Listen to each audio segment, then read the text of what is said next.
It's Patio Side Chats with Fernando Martinez from Chaparral Pavers with tips and advice on landscaping and gardening. Here's Fernando Martinez. Well, hello, and welcome. Welcome to another show here of your Patio Side Chats. This week, I want to talk about pricing, budgeting. How much should things cost? And how do we look these things up, ahead of time before we call a contractor and getting estimates and really budgeting for the project, thinking about how much we want to spend. It's something that comes up on a regular basis for me. In the last few weeks, it's come up quite a bit. So I thought this would be a great topic for today to help you get prepped and ready and really have a good, successful time getting estimates for a project, thinking about what projects you want to do, setting your priorities, really, again, it's budgeting, how much do things cost, looking it up ahead of time, getting a price ideas. And I'm going to actually go in depth on some products that we provide and services and what the pricing is per square foot or linear foot or however, it's some of these things you can kind of figure out and get an idea ahead of time and almost price it yourself and make a decision whether you even want to take on that project, or if when you do call and get estimates, people to come out, how that kind of process works and how to streamline that and really make it so you're not, like shocked, sticker shock with the price. That's not going to make you feel good. The contractor doesn't feel good. So let's help you get an idea ahead of time and see kind of where this show ends up. So let's start out by really talking about how do we find out what something costs and how are things priced. So, if you've never priced a job before, you've never been a contractor before, or if you've gotten bids in the past, maybe pull them out and look at them. How did these guys price these things? Is it outdated? Like, how long ago did you get the project done? Now, that's another common kind of response that I get. Well, I thought it was going to cost this much. And I said, well, what made you think that? Well, 10 years ago or 15 years ago, I got this done for this price. Well, you got to kind of consider, like, okay, well, things change, materials change, prices go up, inflation's up, and so things can be a little different. And sometimes not. Sometimes some of the things stay pricing-wise consistent across the board. But as prices for materials go up, the raw materials, the manufacturing process or shipping, whatever it is, that all affects the price. And sometimes you have to kind of think all the way through too. It's not just the cost of that block maybe and where are you looking it up. So we need to be careful with how we look things up too. Is it the cost at the manufacturer in Los Angeles or something, or is that a local distributor? Does that include delivery and tax? When you're bidding in the cost of labor, you have all the insurance costs and overheads that all needs to get added in there. So I wanted to kind of help you kind of think all those things through and understand, what it would take to bid a job or to get an idea what things would cost ahead of time. So let's start out with looking up on the internet how to find out what something would cost. Now, what I did was look up what does a retaining wall cost on Google. And so what I found was it said $15 to $30 per square foot for interlocking concrete blocks. Now, I think that's just the materials. It also said if it was wood, it would be $20 to $25 per square foot. Stone was $25 to $40 a square foot. And poured concrete was $30 to $40 per square foot. Now, for me, we install the interlocking mortarless, block retaining walls.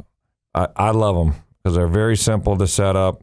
It's pre-engineered by an engineering company, whatever, that, they're all to code and ready to be. And if you install them per the directions of the manufacturer, very simple, and you have a flexible, good, strong wall. The other types of walls, the wood, the stone, the poured concrete, you're essentially the engineer, and you have to engineer that wall to hold. There's a lot of calculations that go into that.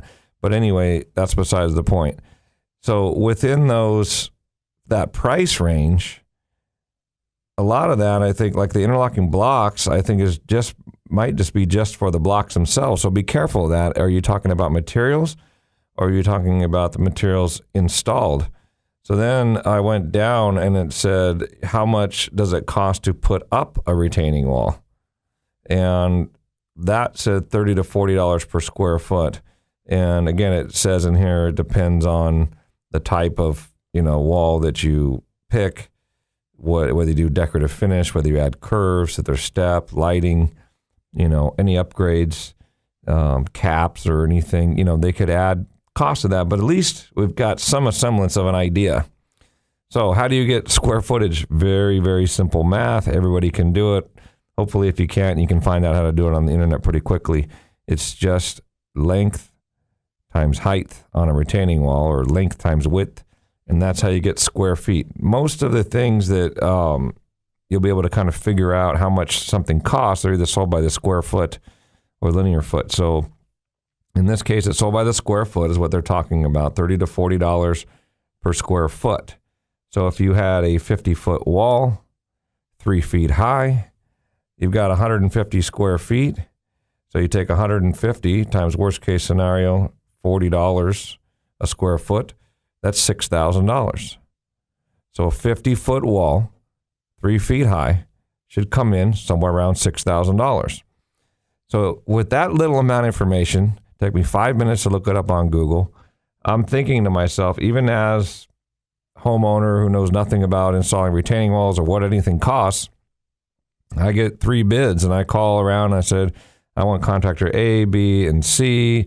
Do your research online, obviously, look them up, make sure they're a reputable company, make sure they're licensed contractors. Any job over $500, they must be, and that includes labor and materials. You can hardly do anything with labor and materials for $500.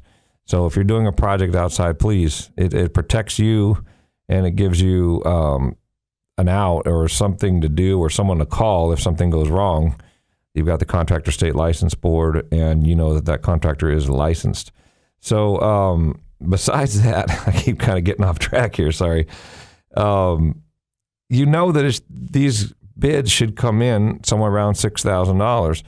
So if one guy comes in at $8,000, another guy comes in at $4,000, another guy comes in at $6,000, you kind of know, what you're dealing with, and sometimes it should be a little tighter than that. Maybe one guy's $6,500, one guy's $58,000. And if somebody comes in at $2,000, immediately you'll be savvy. You'll be that client, that homeowner that understands, like, this guy's way too low. There's no way they're going to be able to do it for that. And you have to be careful of bids that are low. So if they sound too good to be true, the saying, it usually is. And something's either going to go wrong, they're going to figure out. And this goes across any trade, across the board, no matter who it is. If the bid seems too low, that should be a red flag for you, because they're either going to add on to the job. And some contractors, I think that's maybe how they do business. They get the job because they're the lowest number. And you think, wow, I'm going to save all this money. And they end up, by the time the job's finished, this is an add-on, or this was only that, or we need to add on these costs, or you get in there and you think, well, I thought it was going to be like this. Oh, no, that's going to be extra. And then by the time the job's finished, and I know some of you out there are shaking your heads right now going, yeah, I've been that guy. You end up paying the same amount anyway as the reputable or, more experienced, or the contractor that was being upfront with you and telling you that's what it's going to be, the end cost. So, it's not really good to do business that way. I don't know if you're going to get a really good job out of a contractor like that, but once you get into that and you've given them some money, it's really hard to back out and then say, oh, I changed my mind, or give my money back, or here, take your materials back. So you just end up going forward with it and just dealing with it. So you can prevent yourself a lot of headache by doing a simple search online and not getting yourself into a situation where you would hire somebody who is way too low, and you will know, because you'll know where about approximately the project should be. Now, if you get a bid for $6,300 and one for $5,800, there's a high likelihood you actually could save that money and get that job done for $5,800. You still have to do your due diligence, and we've had other shows in the past where we talked about how to hire a contractor and who you're going to feel comfortable with and who you think is, knowledgeable, and you've seen maybe some of their work, or you see reviews online, all this kind of stuff. And then, you can make a good solid decision if it's worth a few $100s more to work with somebody who it's going to work and last, and they're going to guarantee their work and all this. So it is, another thing that comes to mind too is, are you thinking about spending, let's say it's $6,000. Are you thinking about spending $6,000 on a 50-foot wall, 3 foot high? Is that worth it to you? And then you can just save yourself a bunch of hassle of having contractors coming over and calling you back and following up and trying to make a sale. Because, once you kind of open that door, if you put your name in on one of these lists, whether it's, these whatever advisor or this list or that list, you can end up, getting inundated with phone calls and people trying to sell you things. And if you weren't really planning on spending that or wanting to deal with that, they can give you a heads up. So I think it's really important to do that. And you can do it across, again, any trade, anything. If you're redoing the whole yard and you have multiple projects and you don't want to take the time to do each one of the projects, looking them up, you can look up, average cost of landscaping a backyard. One thing that I can tell you is you can take simple percentages, because I get asked a lot, like, if I do this, am I going to get my money back? Or am I going to, is the value of the home going to be raised, and is it worth doing it? So there's a couple answers to that question, and I wanted to kind of go over that, because what things cost, what the value of things are, how much you're willing to spend on something, what is the priority for you. And I think as far as homes go, you can take the value of your home and you can look at, say, take somewhere between 10 and 20% of the value of your home you could spend on the outside. And I'm talking front yard, backyard, driveway, patios, pergolas, fire pits, lighting, water features, everything, completely outside. If you're redoing that, if you spend more than 20% of the value of the home on the outside surroundings of the lot, then you're you could consider it, you're not really going to get any of that money back as far as value in the home. Be doing it because you want it done and you're there, and that's what you want. You have the money to do it, and by all means, enjoy what you want your yard to look like. If you want to kind of balance, like, you don't want to overbuild for a certain neighborhood, and you don't want to go the other direction either, you can kind of use that as a gauge to say, okay, where are we at budget-wise for what would be logical to spend on, this value of a home for upkeep and maintenance, and, especially the front yards. And I say that number, and really it's tilted a little bit more towards the backyard, so if you were going to spend, $50,000, say, on your front end backyard, maybe, 30 or so would go in the backyard, and, probably 15 to 20 for the front yard. And again, depending if you're redoing the driveway or whatever it is. But generally speaking, there's a little bit more of that budget goes in the backyard than in the front yard. And each project is different, and each property is a little bit different. And, your house could be pushed back. You could have a small backyard like my house and a large front yard. So in that case, you have to kind of adjust to individually, case by case. But just to give you, a ballpark figure, you can... If you go, again, even on the low side of that, you're spending 5% and you're thinking that you're going to be able to do front and backyard, and for your home and for that area, it's not going to be in line with the neighborhood and the home and where you live. So I think if we're realistic about the budgets and what we're asking to get done, and then think about other projects too. If you had a kitchen redone, think about how much did it cost for you to do the kitchen with the appliances and the countertops and the cabinets and all these types of things. And sometimes I think that's an easier comparison, because if you were saying, okay, I want to redo my kitchen. I have no idea what anything costs. I'm not going to look anything up on the internet. I don't know what my budget is, and I'm just going to start calling contractors and have them come down and say, okay, come on in, contractor A, and I want to redo my kitchen. Give me a price. But they have no idea what you're thinking. You might get a $50,000 bid where they're replacing everything, or you might get, an $8,000 bid. We're just going to paint the cabinets. We're going to leave all the, fixtures or the appliances, and we're going to just redo this and that. And, we're not going to do granite countertops or whatever. So by you not knowing kind of what budget you want to spend and not really identifying that, you're going to get kind of all over the map. When I get bids, because I'm on both sides of the fence too, I get bids and I hire contractors for my house and I make a list. So I think that could be one way to go about it. And I list out everything that I want done. And you don't have to give them that number right away. I know there's a little bit of this. I'm not going to tell you what my budget is. And, they're just going to say that number. But if you know what you're talking about and you know what things should cost, at least ballpark wise, and you're getting multiple bids, there's no fear there. It's just, it'll present itself as to who's giving you, a fair price for a fair product and who's coming in way too low, or who's, way on the high end or more than what you want to spend, or coming in with marble, or, who knows. But if you have a good idea and you make a list like what I do, and then I prioritize that list, I don't tell them what my budget is. At first, I try to tell them, like, here's the priorities. If they want to break it down and say, hey, okay, I just want to, X, Y, and Z, how much is that? And then they can hopefully give you some semblance of a ballpark, during the estimate. And we do that all the time. I'll give people ballpark numbers, and then I ask them, like, well, we're getting this other bid from this guy and that guy, and they had no idea what anything was going to cost. They're going to go home and they're going to figure it out. They're going to call me in 2-3 weeks to give me some number. I don't know. I find that difficult too. So I try to get a number out of the contractor who's coming over that day, at least a ballpark figure.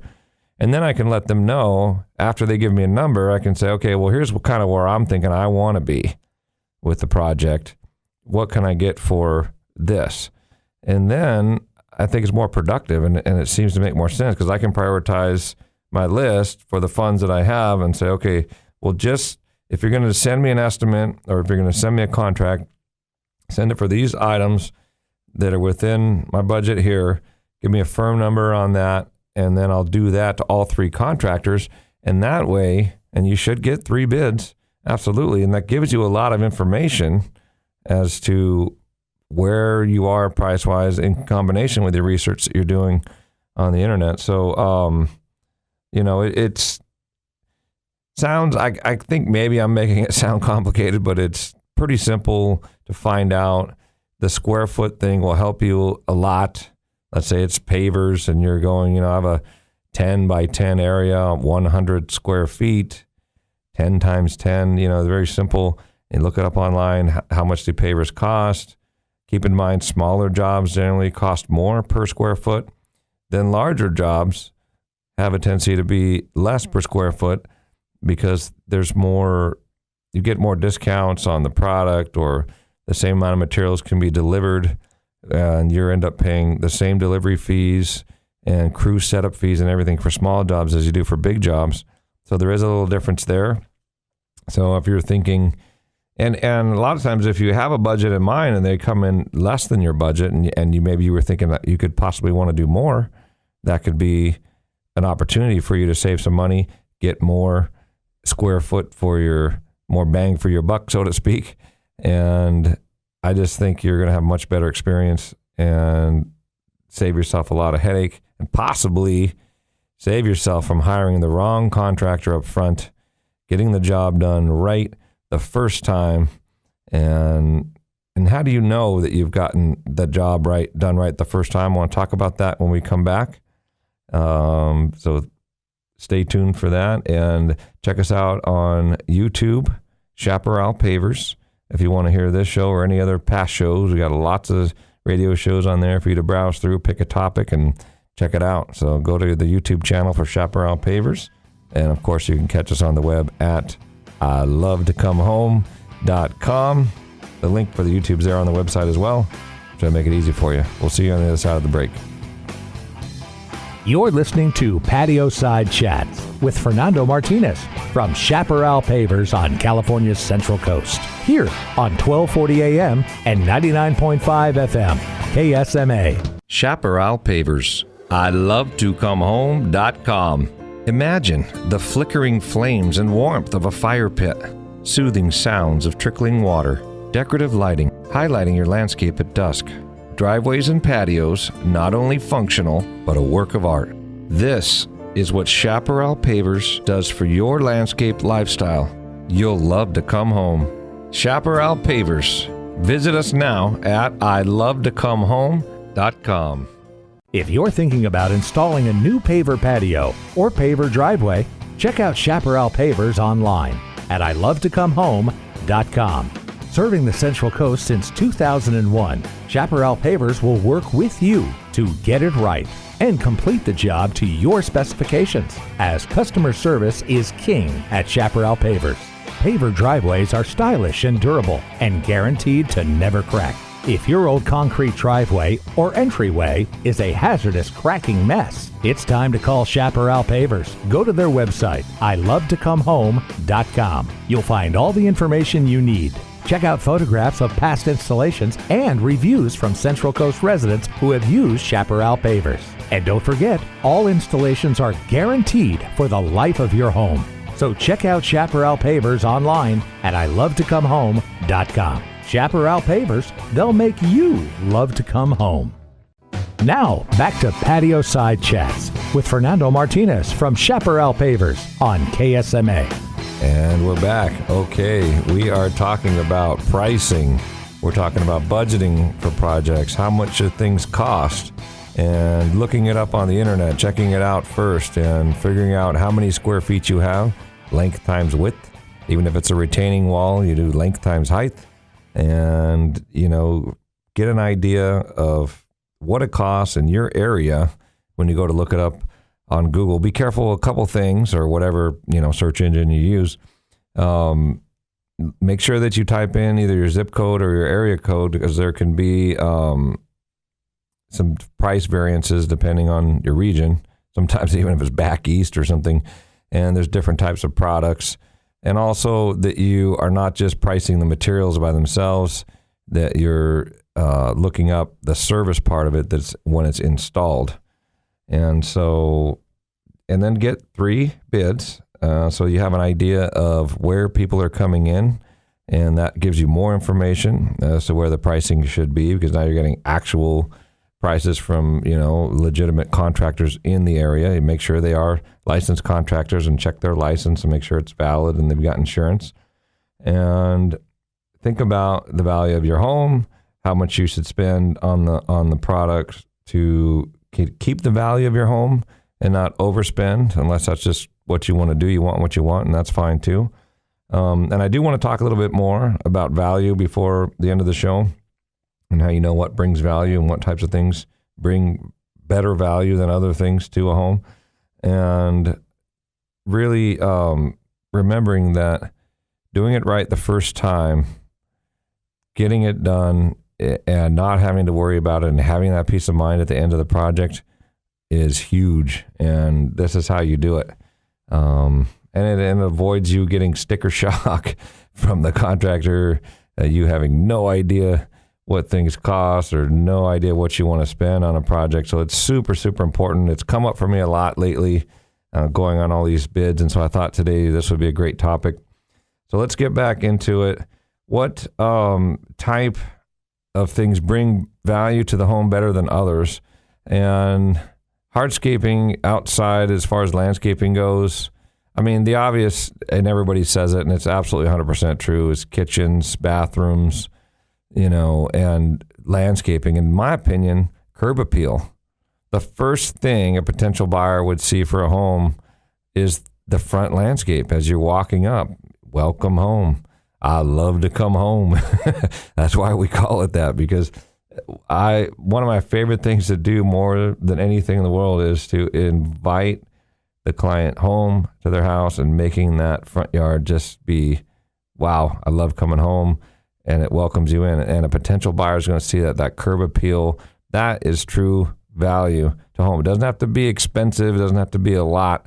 It's just got to be within reason of what the value of your home is to what's kind of going on out there. And the hardscape, out of everything that you could do for that curb appeal, is going to probably be the most valuable thing because it's going to last so long.